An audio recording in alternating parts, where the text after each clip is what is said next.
itu bisa diartikan bahwa kita itu tidak serius juga dalam berbisnis atau mengabaikan lawan bicara kita, sehingga kita harus latih. Nah, cara senyum simetris itu seperti apa? Nah, itu dilatih teman-teman semuanya, sahabat-sahabat semuanya harus dilatih caranya senyum. Jangan salah senyum miring ke kanan atau miring ke kiri, sehingga ini nanti menjadi kebiasaan.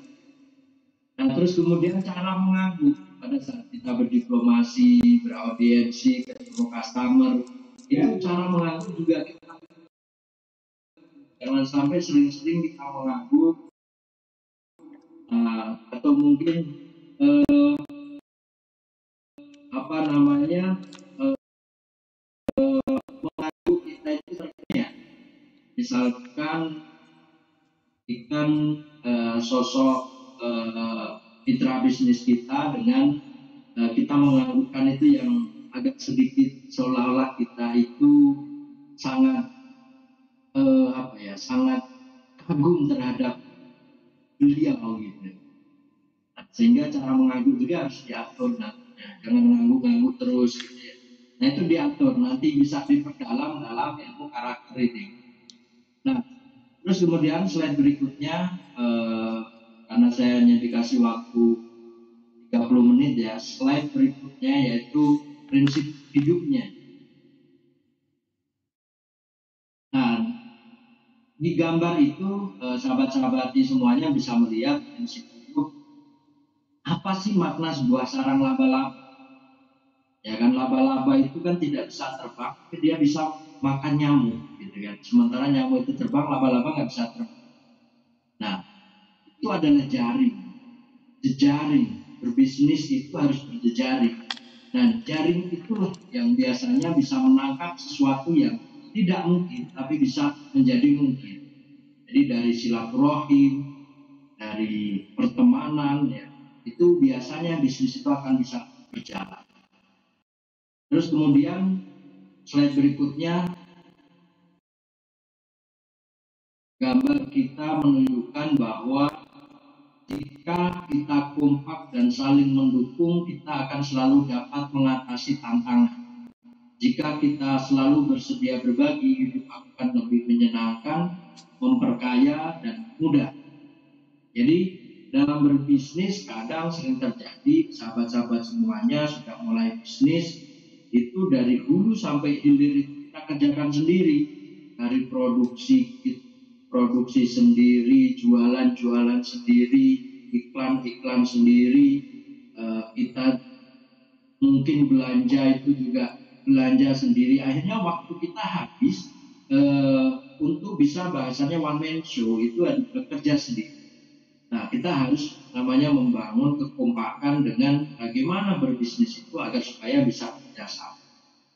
Nah, slide berikutnya kita membaca, ini adalah kita berlatih dalam karakter sudut pandang.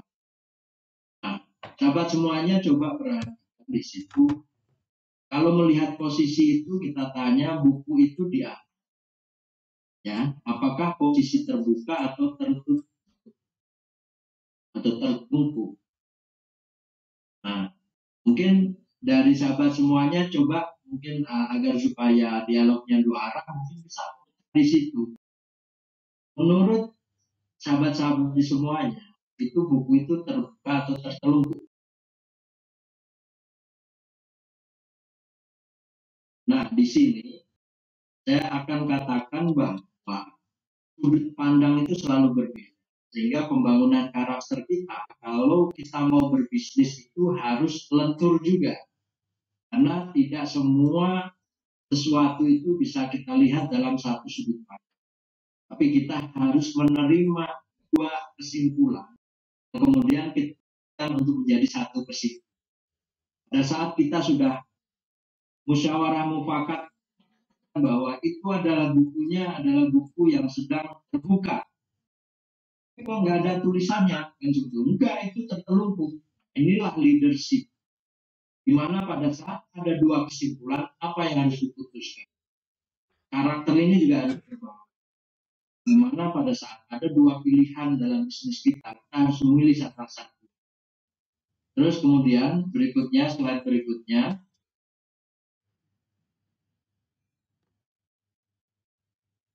prasangka. Ada negatif, ada positif. Ya, seringkali kita kalau berbisnis itu selalu berprasangka negatif. Kalau bisnis sama teman biasanya apapun yang kita jual kepada teman, tentu teman itu selalu menganggap bahwa kita mencari keuntungan. Makanya seringkali dari bisnis menyampaikan bahwa berbisnis itu jangan sama teman, tapi berbisnislah dengan orang lain. Ya, tidak ada prasangka negatif mereka rasakan. Nah, prasangka itu apa? Negatif itu ada defensif, tertutup, ya tidak kooperatif, terus performanya turun. Ya kan? Biasanya kan sahabat-sahabat semuanya kan pasti punya karakter itu. Bagaimana prasangka yang positif? Saling percaya, terbuka, kooperatif, ya, performanya terbaik. Nah, ini harus terus dibangun bahwa pembisnis itu harus positivistik, harus memandang sesuatu positif. Tapi bagaimana mensiasati kalau kita itu mau ditipu dada? Itu tadi dengan membangun karakter diri, kita bisa membaca dari kata mata orang, cara duduk orang, cara berjalan, cara senyum orang. Itu bisa kita baca sebagai identifikasi diri apakah orang itu serius berbisnis atau tidak. Slide berikutnya. Di sini adalah saya sampaikan soal energi, ya kan? Energi itu seperti apa sih agar supaya berbisnis itu tidak anget-anget ayam atau apa ya, semangatnya itu hanya di awal. Kita harus memiliki namanya energi. Energi itu dari 3 unsur yang harus kita miliki, yaitu tingkah laku, kata-kata, dan kekuatan pikiran. Pada saat tingkah laku kita tidak baik, otomatis perilaku kita juga akan tidak baik. Pasti pada saat susunan kata kita juga tidak baik, kita tidak menguasai bisnis. Misalkan kita berbisnis, tahu nih prosesnya, untuk ngomong tidak berani. Misalkan kita bisa membuat keripik tempe, tapi pada saat kita jualan, kita diam saja, nggak berani menawarkan. Ini kan tentu harus dibangun. Kemudian pikiran, bagaimana pikiran mindset kita kalau bisnis sudah takut rugi, ya kan? Ini juga akan menjadi kendala. Terus slide berikutnya. Nah, ini saya coba komunikasi 2 arah. Tapi nggak tahu nanti waktunya cukup apa enggak, moderator kasih beritahu saja kepada saya. Bahwa pilihlah salah satu motivasi Anda untuk bekerja itu di bawah ini. Apa motivasi Anda itu mau berbisnis? Apakah karena harta, atau prestisius, atau jaminan masa depan, atau ibadah? Dari sini, nah apa? Harta, prestisius, jaminan masa depan, atau ibadah? Nah, baik, jadi banyak ya. Ada yang karena harta, hanya prestisius, ada jaminan masa depan, atau ibadah, itu macam-macam. Tapi hasil survei hampir sebagian besar prosentasenya itu yang pertama, bisnis itu banyak yang berorientasi kepada harta, yaitu uang, bisnis supaya dapat uang, rumah, kendaraan, terus kemudian jaminan masa depan di persentase berikutnya, terus kemudian baru ibadah, baru prestis atau status sosial supaya dihormati. Kalau kaya itu saudaraku menghormati, kalau tidak kaya saya itu dihina. Nah, itu kan sering terjadi seperti itu. Itu ada penilaian paling. Tapi kita harus memilih motivasi apa. Karena apa yang kita bayangkan yang akan terjadi. Jadi sebenarnya kalau dalam pelatihan langsung mungkin di pendidikan yang sifatnya tidak online gini ya, yang pertemuan yang sifatnya langsung, itu tentu ada treatmentnya. Bagaimana saya akan mengajak kita merubah mindset. Nah, dalam merubah mindset ini saya sedikit sedikit mengajak saja, nggak tahu waktunya cukup apa tidak, 1 menit saja atau setengah menit lah, mungkin ini berapa nih, 30 detik ya. Saya ingin sahabat-sahabat semuanya coba pejamkan mata, sahabat-sahabat semuanya. Nanti apa yang sahabat semuanya bayangkan, ini membangun mindset.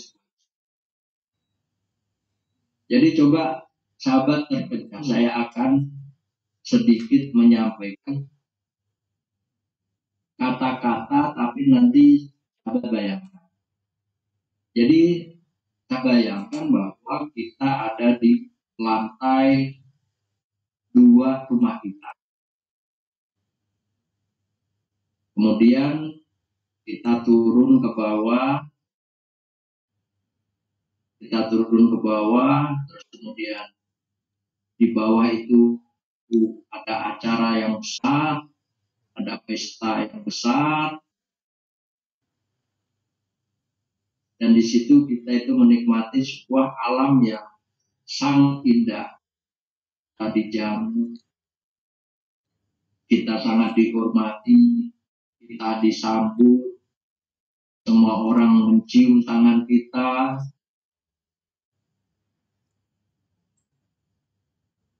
Nah, oke, kita buka mata kita sebentar. Coba sahabat-sahabat,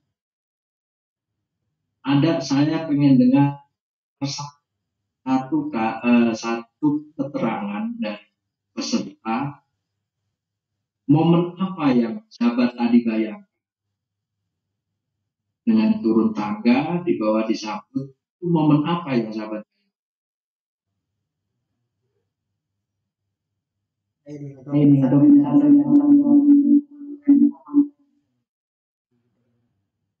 Apa yang sahabat semua bayangkan dari apa yang saya sampaikan tadi? Mungkin moderator bisa menangkap yang dibayangkan apa?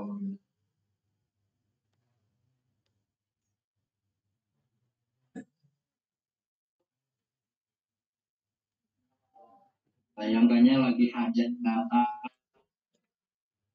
atau lagi seminar, atau lagi wisuda, atau lagi menyambut keluarga besar, yang dibayangkan. Menyambut masa tua yang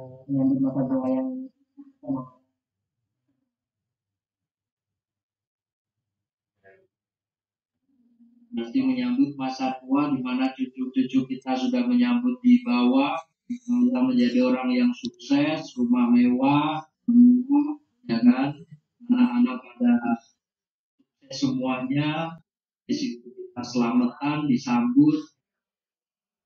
Nah, di sini saya hanya mengajak itulah mindset. Pada saat pikiran kita itu tidak fokus dengan apa yang kita bayangkan. Kalau saya dulu pernah bayangkan pada saat disuruh terpejam dan kita bayangkan itu, cita-cita saya adalah bisa kuliah sampai 2, di mana saya itu turun dari lantai itu di bawah sedang ada prosesi wisuda.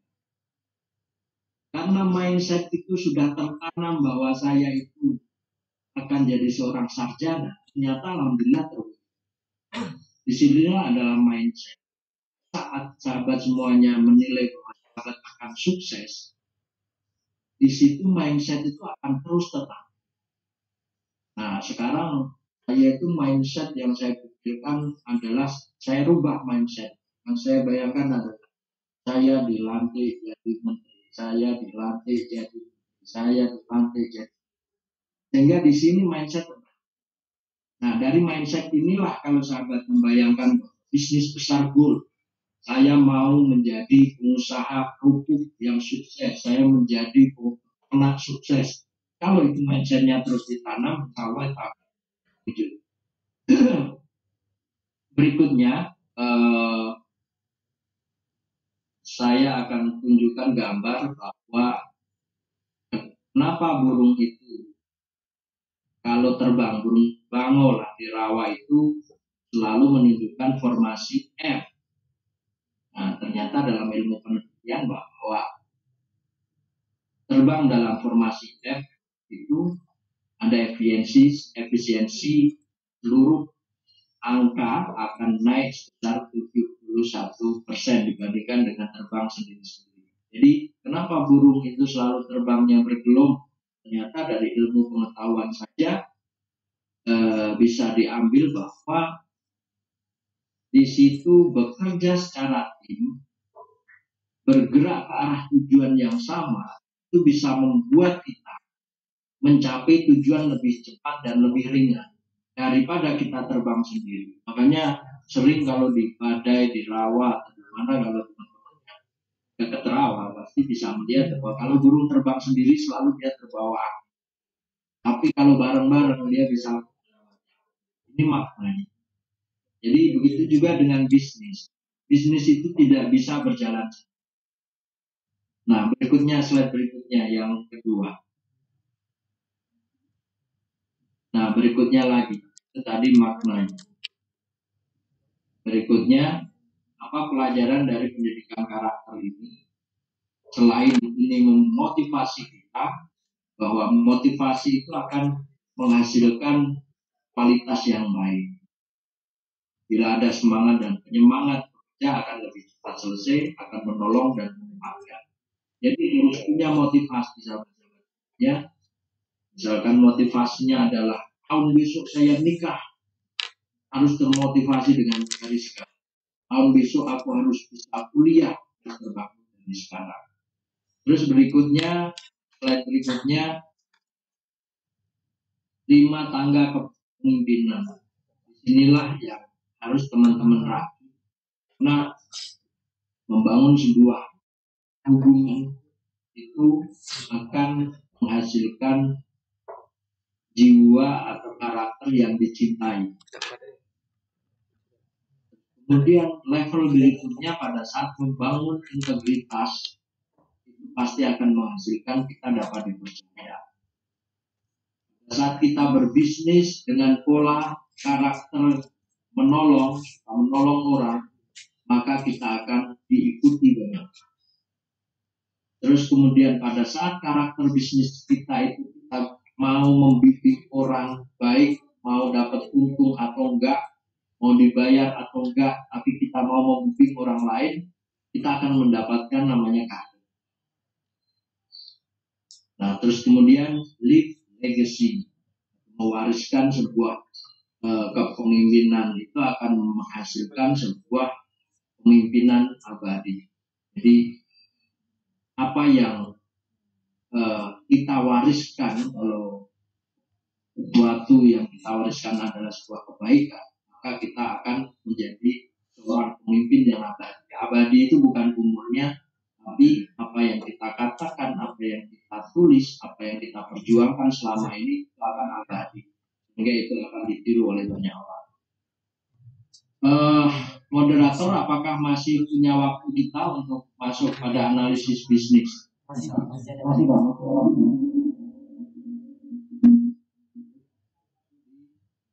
Analisis bisnis karena saya memberikan materinya nanti bisa sedikit dipelajari atau dimatangkan dari sahabat-sahabat semua. Jadi sahabat, dalam analisis bisnis disinilah langkah awal yang kita lakukan. Seperti kita dalam menggambar sebuah, dalam rangka ingin membangun sebuah rumah, kita kan butuh gambar, butuh arsitek, sehingga sebelum kita melakukan itu kita akan tahu seberapa besar kuatannya, kelemahan, kelebihannya itu akan bisa terbaca sebelum kita melakukan. Nah, pendekatan analisis bisnis yang saya akan sampaikan itu pendekatan holistik yang banyak orang adopsi, yaitu 4 pandangan sebuah sistem bisnis yang diperlukan dalam analisis bisnis itu: organisasi, teknologi, proses, dan manusianya. Jadi langsung slide berikutnya, apa sih proses? Ya, proses telah diidentifikasi dan dikomunikasikan dengan baik. Apakah ada dukungan teknologi informasi yang baik? Apakah proses membutuhkan dokumen untuk dijalankan dalam organisasi? Nah, disinilah konsep analisis bisnis itu bisa kalau dalam konsep yang kita bikin dalam satu proposal atau SOP, ini bukan proposal untuk bantuan, tapi proposal sebelum kita berbisnis itu kita kan harus membuat sebuah makalah sebelum kita melakukan proses bisnis itu. Dari makalah itu, makalah analisis bisnis, kita harus mampu membaca apakah proses yang kita rencanakan ini sudah didefinisikan dan dikomunikasikan dengan baik. Misalkan kita itu berbisnis percetakan. Apakah kita sudah paham percetakan itu apa? Apakah offset, apakah digital print, offset. Nah, itu harus paham dulu dan kita rancang dulu. Terus apakah ada dukungan teknologi informasi yang baik? Misalkan cara pemasarannya, cara pemasarannya, bagaimana pengetahuan. Selalu berpikir bahwa wah mahal, padahal banyak aplikasi pembukuan di aplikasi gratis itu banyak. Itu lampirkan. Apakah proses ini membutuhkan dokumen untuk dijalankan dalam organisasi? Dokumen itu apa? Dokumen yang seperti akte notaris, PIRT, perizinan, atau mungkin Depkes kalau produk-produk makanan, atau mungkin domisili usaha. Ini apakah kita mengurus? Butuh apa tidak? Nah, menurut analisis bisnis, minimal itu butuh kita memiliki dokumen domisili usaha, butuh dokumen akta notaris. Tapi semua harus bertahap sesuai dengan kemampuan masing-masing. Berikutnya SDM-nya. Slide berikutnya kita bahas di SDM manusia. Apakah bisnis kita itu memiliki SDM yang memiliki keahlian yang khusus untuk bekerja? Jangan-jangan karena tidak enak, karena teman, terus kemudian kita paksakan bahwa mereka menjadi karyawan kita, padahal mereka tidak paham apa-apa. Nah, inilah butuh keahlian SDM yang akan menjadi mitra bisnis kita. Bagi karyawan, pekerja harus dianalisa. Bagaimana kualifikasi lulusan apa, pengalamannya apa, dan lain sebagainya itu harus diukur dalam analisis. Kemudian, seberapa tinggi sih motivasi dia mau bekerja? Ini kan makanya kalau sahabat semuanya kalau wawancara mau masuk kerja kan selalu tanya-tanya lah oleh bagian HRD. Nah, itulah tujuannya agar supaya mengetahui berapa tinggi motivasi sahabat-sahabat. Begitu juga pada saat jadi wirausaha, sahabat harus bisa menganalisa seberapa tinggi pekerja mau bekerja dengan sahabat. Kemudian apakah mereka memahami tujuan bisnis yang harus mereka dukung. Kalau karyawan kita tidak paham tujuannya,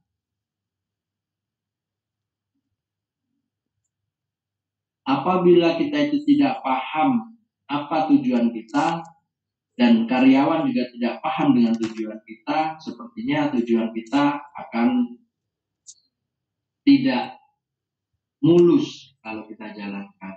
Terus kemudian slide berikutnya, organisasi. Apakah ada pendekatan manajemen yang mendukung? Ya kan? Pendekatan manajemen yang didukung itu seperti standar operasional prosedur. Misalkan sahabat semuanya punya usaha kerupuk, dia harus masuk jam berapa, harus sekian, harus pakai kaos tangan dalam membungkus, harus hati-hati dalam misalkan dalam sealer atau packagingnya agar supaya tidak bocor angin sehingga makanannya kadaluarsa dan lain sebagainya. Itu manajemen. Apakah tugas dan tanggung jawab telah ditentukan dengan baik? Nah, itu kan SOP. Apakah ada pekerjaan lintas fungsional yang efektif? Jangan sampai juga satu pekerja itu menangani semuanya, sehingga nanti akan mendapatkan kendala-kendala yang misalkan kurang maksimal. Nah, ini organisasi. Jadi dalam organisasi peran dan fungsinya ya marketing, produksi ya produksi, administrasi ya administrasi. Ini juga harus ditentukan.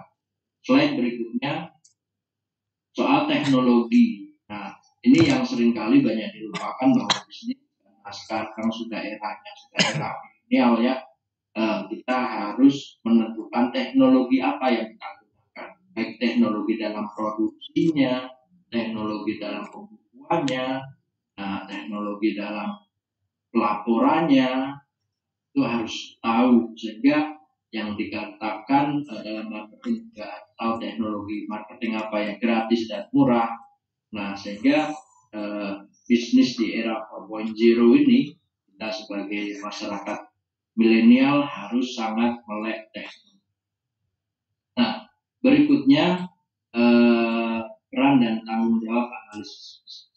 Tanggung jawab yaitu menginvestasikan sistem bisnis. Jadi sistem bisnis yang sudah kita bangun itu juga masuk dalam kategori menginvestigasi sistem bisnis. Jadi investigasi kekurangannya apa, kendalanya apa dalam satu analisa bisnis ini sudah bisa diketahui sebelum bisnis. Terus kemudian mengevaluasi tindakan untuk meningkatkan operasi sistem bisnis. Ini juga tanggung jawabnya akan ada setelah kita bikin satu analisa bisnis, mendokumentasikan kebutuhan bisnis untuk hubungan sistem teknologi informasi. Nah, berikutnya saya karena waktunya ini langsung ke slide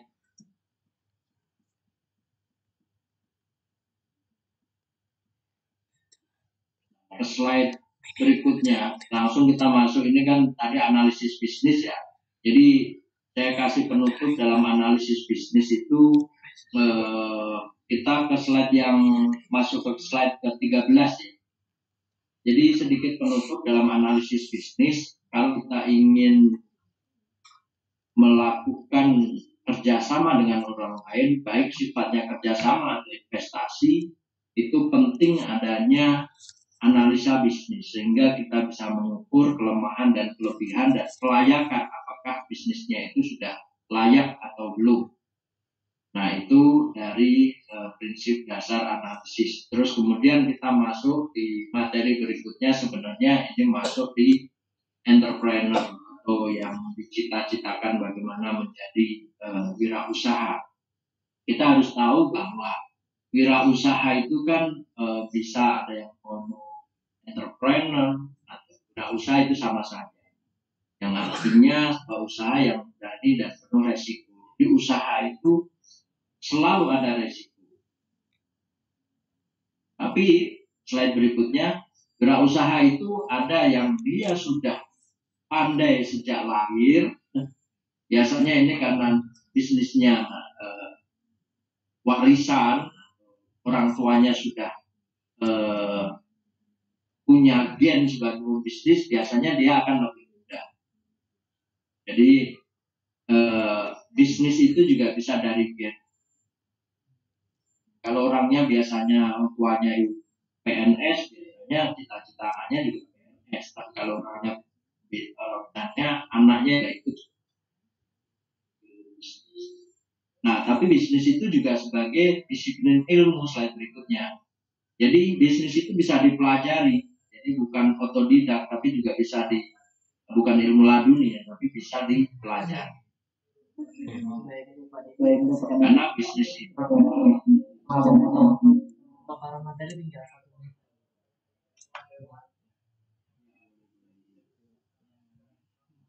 jadi karena waktunya terbatas ya, saya mungkin agak sedikit sampaikan saja pilihan bahwa pada saat teman-teman ingin merintis sebuah usaha baru, pilih saja. Kalau masukan saya adalah apakah sahabat semuanya itu mau merintis usaha itu memulai dari baru, atau memberi perusahaan orang, atau kerjasama dengan orang, atau bisnis keluarga sebagai warisan. Itu sebagai pilihan. Dan tentunya kembali lagi, semuanya ada kekurangan dan kelebihan. Apabila kita memulai baru itu juga pasti akan susah. Tapi kalau kita melanjutkan keluarga juga akan mudah. Tapi sebagai wirausaha kita harus punya sosok yang kita idolakan. Jadi di penutup ini kan ada sosok wirausaha yang harus kita pelajari sebelum kita melakukan bisnis. Di penutup ini ada sosok pengusaha kaya dari Indonesia. Itu ada Kiai Haji Muhyaki, ya. Ada Kiai Haji Muhyaki, ada Bob Sadino, ada Hairul Tanjung, ada Dahlan Iskan. Tinggal sahabat-sahabat ini terinspirasi oleh siapa dan tujuannya apa? Apakah bisnis tadi berorientasi untuk harta, ataukah hanya untuk beribadah dan sebagainya? Itu tergantung niat dari sahabat-sahabat semuanya. Nah, itu di penutup terakhir ada beberapa pesan dari para tokoh, di mana kalau misalkan dari sedikit tutup dari apa yang disampaikan Kiai Haji Ahmad Jarbi, di sela kesibukannya sebagai beliau itu juga sebagai eksportir kopi, ini menjadi sosok yang mentor wirausaha. Itu ada 112 santri, ya, di pesantren Mandiri karena itu di Sidogiri, ya. Jadi dia itu sangat bisa membaca bahwa para alumni santri itu adalah mitra kerja, sehingga itu menjadi sebuah dari bisnis. Dan ini juga harus menjadi peluang bagi sahabat-sahabat semuanya. Bisnis mulai dari mana? Mulai dari orang-orang sekitar kita saja, dan ya sesuai dengan kemampuan kita juga. Dan itu saja dari saya. Kalaupun ada kurang dan lebihnya, saya sangat mohon maaf, moderator. Semoga nanti bisa langsung saja, misalkan yang intens biasanya saya mentor grup, jadi saya mentor grup lewat WA biasanya, sampai bagaimana nggak punya modal supaya bisa berbisnis. Biasanya saya akan mentoring lebih jauh dan berjejaring, misalkan di Jogja ada pembisnis siapa, saya kasih jaringan dan lain sebagainya. Mungkin itu ya, moderator. Terima kasih dari saya. Wassalamualaikum warahmatullahi wabarakatuh.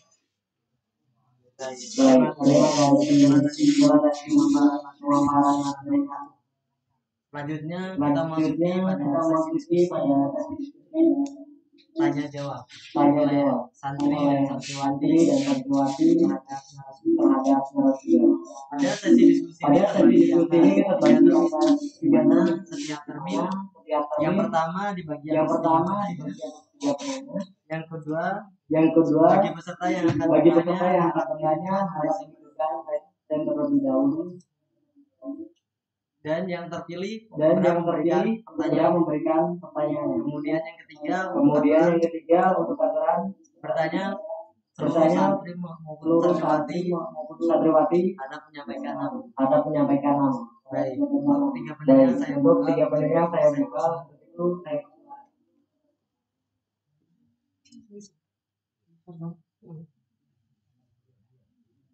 dari Mbak Sofia Safitriani.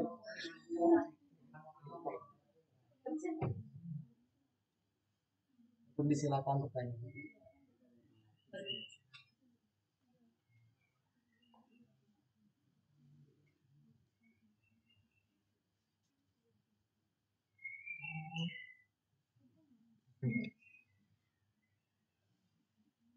Monggo Mbak Sofia Fitriani.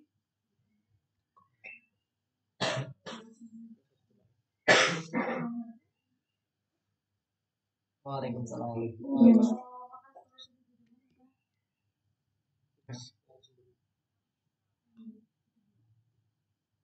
Nama saya Agnes. Ini saya atas pemateri yang Bapak pada malam ini. Tentunya dari pemateri yang Bapak sampaikan tadi menambah wawasan untuk saya sendiri, karena kebetulan saya juga tertarik di entrepreneur. Meskipun kelas-kelas kita di mahasiswa saya itu luar biasa dari saya untuk membagi waktunya. Selanjutnya Bapak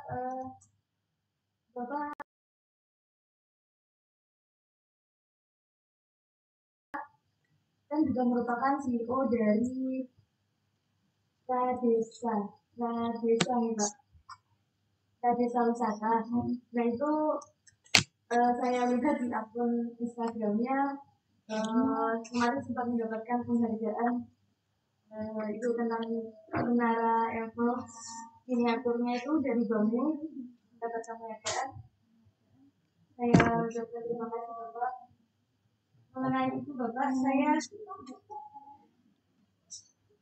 bertanya, kalau di Radesa sendiri itu kan bisnisnya dibangun beberapa bulan sebelum pandemi. Nah, bagaimana sih Pak tantangan menjalankan bisnis di masa pandemi seperti itu? Lalu berapa jam yang ideal dari pengalaman Bapak sendiri dalam mengalokasikan waktu untuk menghandle bisnis yang sedang dijalankan itu untuk perharinya?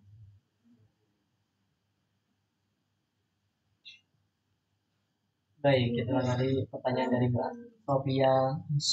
Untuk Bapak Didik Setiawan,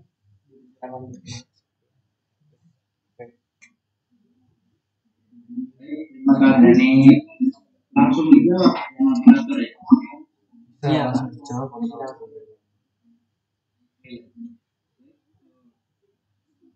Terima kasih karena sudah terhubung sangat semuanya. Di Instagram mungkin bisa follow Instagram kita Radesa Wisata, atau mungkin Facebook Radesa Wisata. Jadi saya itu menjalankan desa wisata. Itu Radesa Wisata itu, Radesa itu singkatan dari Raden Saleh, yang terinspirasi dengan sosok Raden Saleh. Nah, jika kita namakan wisata itu Radesa Wisata. Kalau bagaimana menjalankan bisnis di masa pandemi? Jadi di Radesa Wisata itu ada sekitar 15 karyawan yang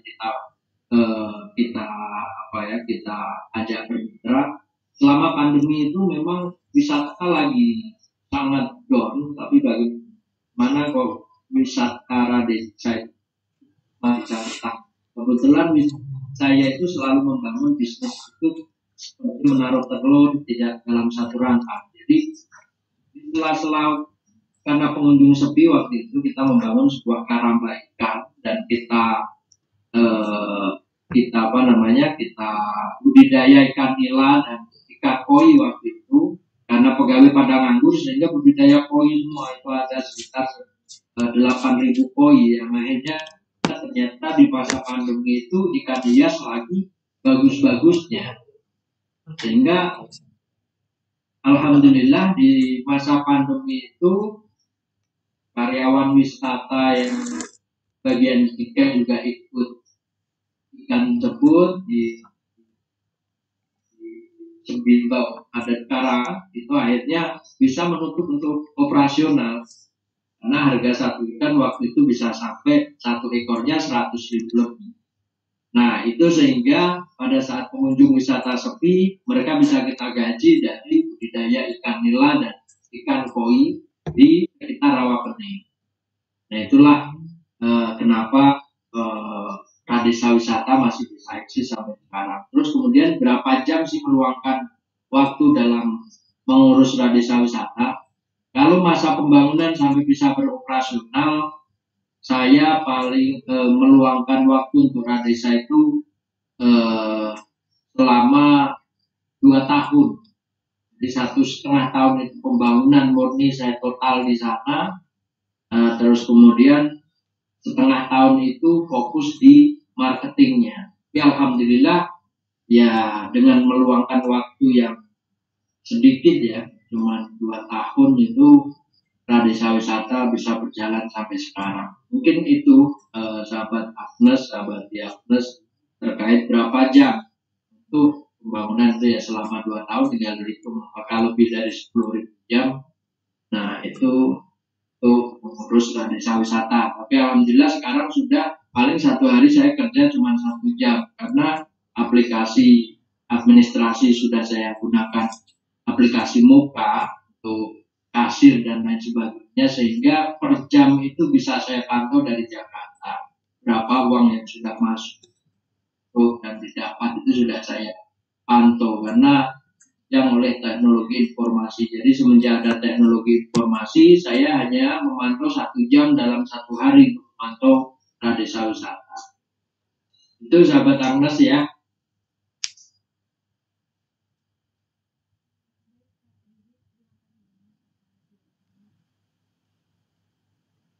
Ya.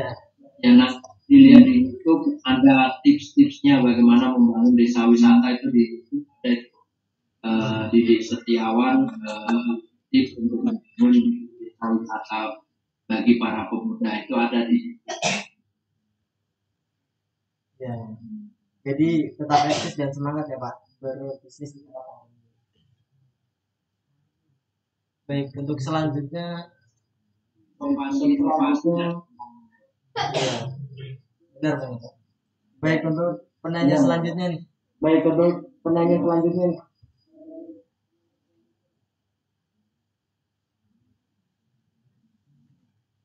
Dibuka untuk penanya yang kedua.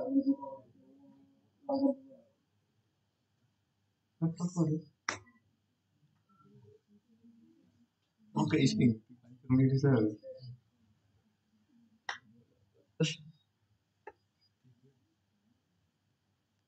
Anjir bisa. Mengganti ini.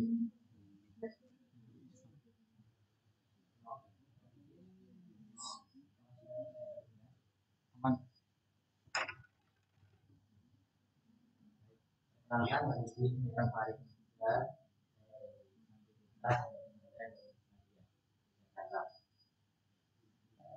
Dan mendengarkan pemaparan materi yang mengetahui sekarang harus jawab apa saja. Sekarang kan yang kita ketahui berarti sampai pada posisi yang kita pandang, kita rasa sudah sangat prestis Pak ya. Nah, akan tapi kita belum tahu dengan Pak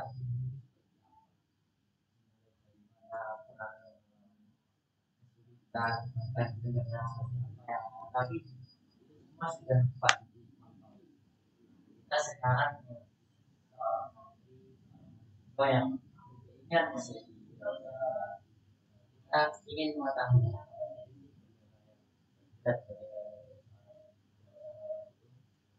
dan gimana ini sehingga kita nanti ketika melakukan apa yang kita cita-citakan itu seperti itu.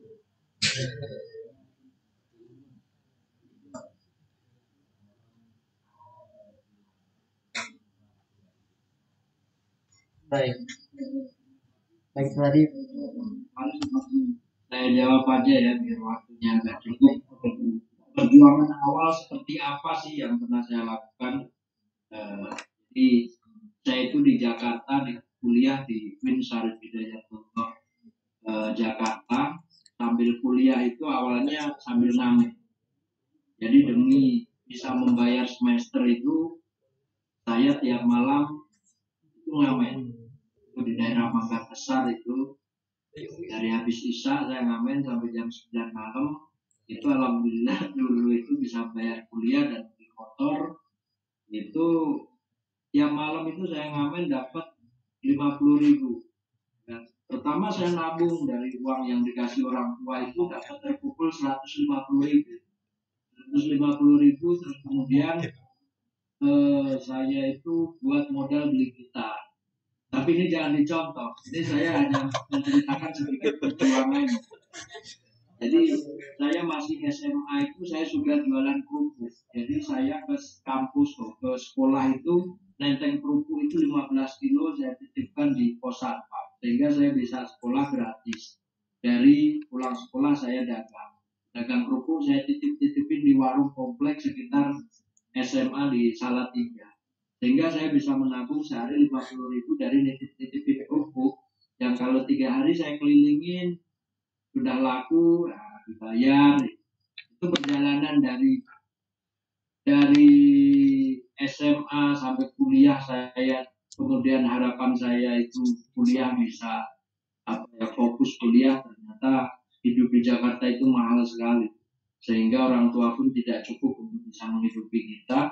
Akhirnya kita sampai ngamen. Tapi saya itu rajin menabung. Jadi saya itu menjadi orang yang mungkin bisa dibilang paling pelit di mata keluarga. Karena saya bilang ke orang tua, Bu, Pak, dalam 2 tahun ini saya tidak bisa memberikan apa-apa, tapi insya Allah kalau 2 tahun yang akan datang saya punya tabungan, insya Allah saya punya usaha dan saya bisa memberikan sesuatu yang terbaik buat orang tua. Ya, ternyata kan cita-cita kita tinggi itu bisa memberikan terbaik ke orang tua. Itu 2 tahun saya ngamen, akhirnya bisa sampai beli gitar. Awalnya nabung beli gitar, ngamen dapat motor, sama bisa banyak kuliah. Dan dari kuliah inilah titik perubahan kita. Ternyata jaringan silaturahim itu menjadi kunci awal bisnis itu bisa berjalan. Jadi dari saya itu bergaul dengan senior kita di NU dulu, di kantin DPR saya nongkrong. Saya dulu terus setelah 2 tahun saya bisnis percetakan, hanya bisa membuat kartu nama. Jadi bikin kartu nama itu belum punya workshopnya, belum punya mesin percetakannya. Yang penting saya tulis di situ Didi Setiawan, percetakan, printing, dan advertising. Modal saya awal bukan tempat usaha, bukan mesin, tapi kartu nama. Setelah punya kartu nama, saya bagikan ke seluruh tenaga ahli DPR RI waktu itu, Senayan. Dan alhamdulillah, saya juga memberikan kartu nama gratis dulu ke tenaga ahli. Jadi saya pancing dulu dengan saya kasih kartu nama gratis. Setelah 1 tahun saya berikan gratis, mereka pesen akhirnya. Setelah 1 box habis, dia pesen ke saya. Dan berikutnya tenaga ahli ini semuanya nyalon jadi DPR waktu itu. Sehingga tahun 2014 itu, saya mendapatkan pelanggan itu lebih dari 30 calon DPR RI. Nah dari situ mereka bikin kalender, bikin stiker, dan lain sebagainya. Semester 2 atau semester 3 itu saya punya tabungan 400 juta. Dari 400 juta itu terus kemudian saya bangun cabang-cabang benar-benar percetakan yang ada mesinnya, ada printernya, ada kantornya, dan lain sebagainya. Itu saya syukuri bahwa perjuangan awal seperti apa ya seperti itu. Sampai kemudian saya punya pabrik kerupuk waktu itu, terus punya desa wisata, itu semua karena jaringan. Jadi perjuangan awal betul-betul mulai nol sampai bisa seperti itu, tentunya selain modal spirit kita, yaitu jaringan. Jadi banyak silaturahim, banyak berkenalan dengan. Kalau pengen kaya itu kan harus bergaul dengan orang kaya juga kan.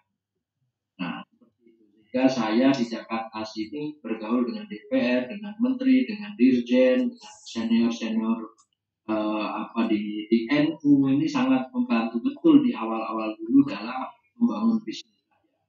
Mungkin itu ya sahabat Faris ya.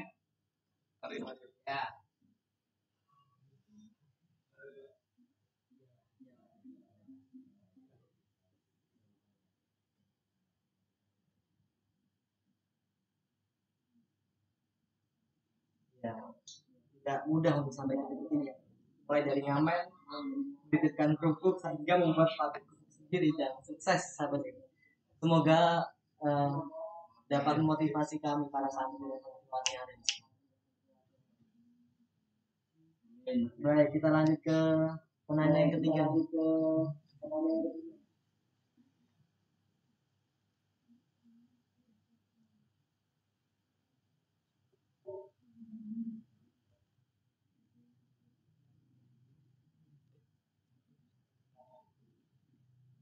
Baik, karena kita waktunya sudah hampir habis, kita akan membuka satu penanya lagi untuk santri maupun santriwati yang bertanya. Ini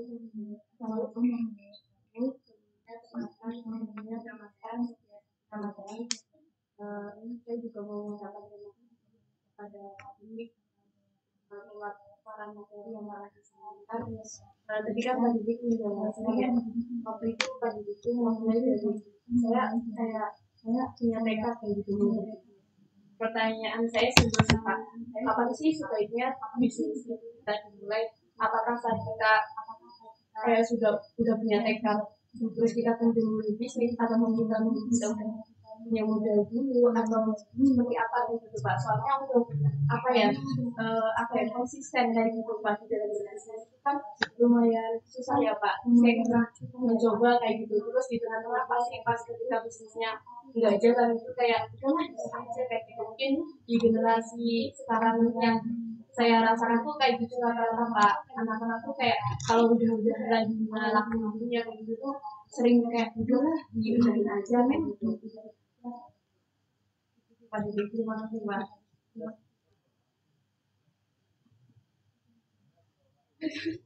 Baik, terima kasih Sofia Fitriani. Selamat pagi. Sebenarnya bisnis itu kapan dimulai itu kan kalau orang Jawa biasanya ada hitungan hari baik-baik dan lain-lain. Tapi bagi kita yang betul-betul pemula dan anak milenial kan sangat jarang sekali menggunakan itu. Bagi saya, pengalaman saya, kapan sih bisnis itu dimulai? Bisnis ya dimulai itu kapan saja. Tapi yang paling penting, bisnis dimulai pada saat perencanaannya sudah matang. Saya pernah bisnis, dulu ada rental PlayStation, ada 3 ruko, ada counter handphone 3 ruko. Ternyata setelah PlayStation eranya sudah berubah. Terus counter juga sekarang sudah bisa isi pulsa dari e-banking atau mungkin dari Gojek saja sudah bisa. Akhirnya tumbang juga. Nah ternyata setelah saya evaluasi kenapa bisnis lain saya itu tidak tumbang, ternyata yang bertahan itu yang perencanaannya itu sangat matang. Sehingga saya itu menganalisis. Jadi teman-teman sahabat-sahabat semuanya tadi kan sudah saya sampaikan analisis bisnis. Kapan sih kita itu memulai bisnis dengan baik? Pertanyaan itu kan selalu menjadi pertanyaan yang sangat presentasinya itu sangat banyak ditanyakan. Ya, itulah jawaban saya. Saat perencanaan kita sudah matang. Misalkan contohnya gitu, kamu mau berwirausaha dagang cilok. Apakah sudah ada miliarder di Indonesia itu yang berbisnis cilok? Nah, sebelum kita memulai harus memilih dulu nih. Kalau 10 orang terkaya di Indonesia ternyata orang yang bisnis misalkan properti atau IT dan lain sebagainya, kita mau bisnis di mana? Nah itu. Memulainya adalah pada saat kita sudah punya pilihan terbaik dan perencanaan yang terbaik. Harus direncanakan betul-betul modal berapa, apakah saya bisa buka cabang atau bisa saya buka franchise-nya. Kalau saya misalkan tiba-tiba sakit, apakah bisnis ini bisa berjalan? Apabila saya sakit supaya bisa berjalan, itu harus saya apain? Itu kan harus ditulis semuanya dalam bentuk namanya analisis bisnis. Saya yakin kegagalan dari sahabat Sofia Fitriani tadi karena tidak punya analisis bisnis, sehingga modal berapa, untung berapa, kalau ditanya modal udah untung berapa deh, nggak tahu ya, tahu habis aja, atau mungkin nggak laku-laku. Kenapa nggak laku? Karena mungkin sistem marketingnya tidak disusun. Padahal era kita udah era digital. Selebihnya harus membedakan. Sebelum kita itu berbisnis, kita tahu dulu kita itu mau jadi pedagang atau pebisnis. Kalau pedagang, ya kan kadang kan beda nih antara pembisnis dan pedagang, kan teman-teman nggak bisa bedain. Kalau pembisnis dia punya produksi, kalau pedagang dia jualin barang orang. Nah, sangat jarang orang jualin barang orang itu akan sukses dan sustainable atau jangka panjang, sangat jarang. Tapi mereka yang punya produksi seburuk apapun keripik, misalnya satu pondok pesantren yang saya bina ini di Pondok Lukisan sini di Banten, santrinya ada 200, sama Kiai Hasan itu setiap hari Sabtu santrinya suruh marketing semua, jadi bikin kerupuk, sudah ada spinnernya, ada alat packagingnya dan sebagainya. Santrinya suruh nitipin ke warung-warung tuh hari Sabtu itu keliling satu kecamatan. Minggu besoknya plus naruh lagi, plus naruh barang, plus narik barang. Itu sampai sekarang karena analisis bisnisnya itu bagus, akhirnya bisa berjalan. Nah begitu juga saran saya, Sofia Fitriani, kapan mulai bisnis bukan kita nunggu punya modal dulu atau nunggu hari baik dulu, tapi perencanaannya baik, tadi analisisnya baik, itulah baru setelah dikaji betul kalau rugi seperti apa, kalau untung seperti apa, buat apa saja. Nah disitulah insya Allah kalau analisis bagus, nggak punya usaha pun nyari investor. Nah mungkin sahabat punya konsep bagus nih, tawarin ke Mas Didi, saya punya konsep bisnis kayak gini. Mana misalkan bisnis plan-nya? Enggak, masih lisan, aku mau ngomong ini bisnisnya bagus. Itu biasanya saya langsung mentahkan. Nah begitu juga teman-teman kalau nyari investor, nggak punya modal nyari investor, tapi tidak punya analisis bisnis, itu biasanya langsung ditolak. Sehingga mulailah dari perencanaan yang terbaik lewat analisis plan dari analisis bisnis. Itu ya Sofia Fitriani ya.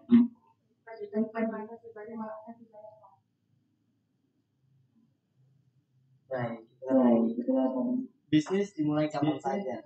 Jika analisis sudah, jika bisnis sekarang, kenapa harus menunggu masuk bisnis?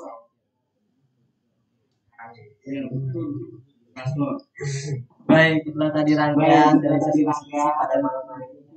Sana, kita mendapat materi yang luar biasa dari narasumber kita, mulai dari membahas pentingnya membangun karakter diri untuk santri maupun santriwati, yaitu mindset optimis, dan yang kedua adalah analisis bisnis meliputi pendekatan secara holistik. Di antaranya yaitu ada proses, sumber daya manusia, organisasi, dan yang ketiga tentang prinsip analisis bisnis itu dimulai dari memulai baru, membeli bisnis orang, kerjasama dengan orang, dan bisnis dari orang tua. Baiklah tadi dari sesi diskusi tanya jawab antara narasumber dengan santri dan santriwati. Selanjutnya apresiasi kepada peserta, panitia penyelenggara, dan narasumber, dan terima kasih kepada Bapak Didik yang telah memberikan sumber ilmu pengetahuan yang ilmunya sangat bermanfaat bagi kita semua. Dan terima kasih kepada santri maupun santriwati yang sudah aktif dan juga antusias menyimak dari materi yang diberikan oleh Bapak Didik. Dan tentunya kepada tim penyelenggara, baik ini yang begitu hebat dan keren sehingga acara pada malam hari dapat berjalan dengan baik. Dan terakhir saya akan memberikan suatu kutipan, yaitu menyesali nasib tidak akan mengubah keadaan. Terus berkarya dan bekerjalah yang membuat kita bahagia. Baik. Dan selanjutnya untuk penyerahan sertifikat dari panitia penyelenggara kepada narasumber.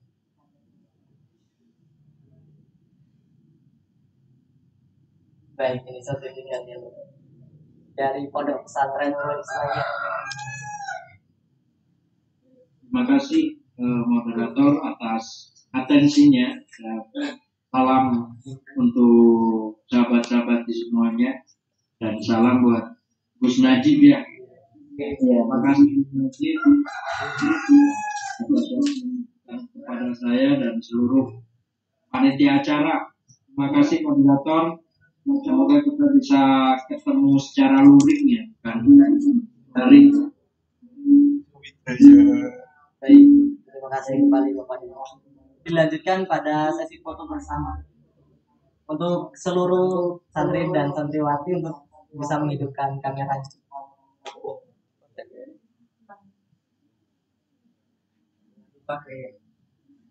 Baik, jangan lupa gaya. Anak yang ngitungin loh. Oh, Satu, musik. belum. Masuk ngitungin kayak teman-teman kayak gitu. Bagaimana? Sudah. Dokumentasi sama. Ini.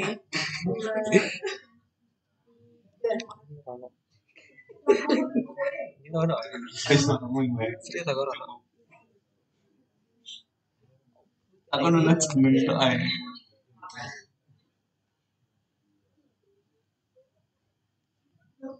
Siap ya. 1, 2, 3. Satu kali lagi.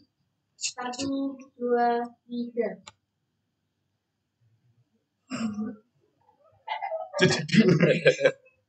Baik, itulah tadi dari sesi foto bersama. Baik, acara demi acara sudah kita lalui dengan hikmat. Terima kasih saya ucapkan kepada Bapak Didik selaku pembicara dan juga para peserta sesi program pada malam hari ini.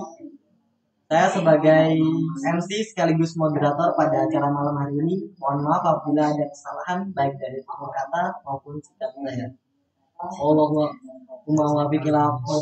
Wassalamualaikum warahmatullahi wabarakatuh. Waalaikumsalam. wabarakatuh. Terima kasih Bapak Didik. Terima kasih Bapak Didik. Saya pamit ya. Assalamualaikum. Bapak.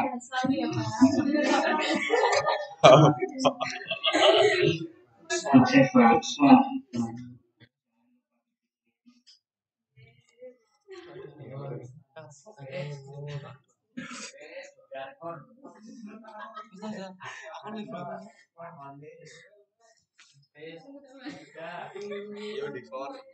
Baik, untuk selanjutnya yaitu kita akan pada sesi terakhir yaitu pembacaan doa dari Matur Kang Farid. Kepada beliau saya persilakan.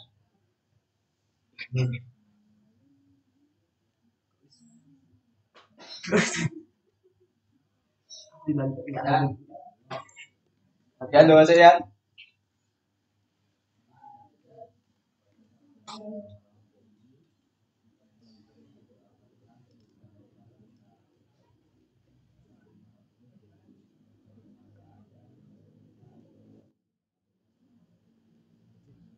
Jadi ini penutupnya.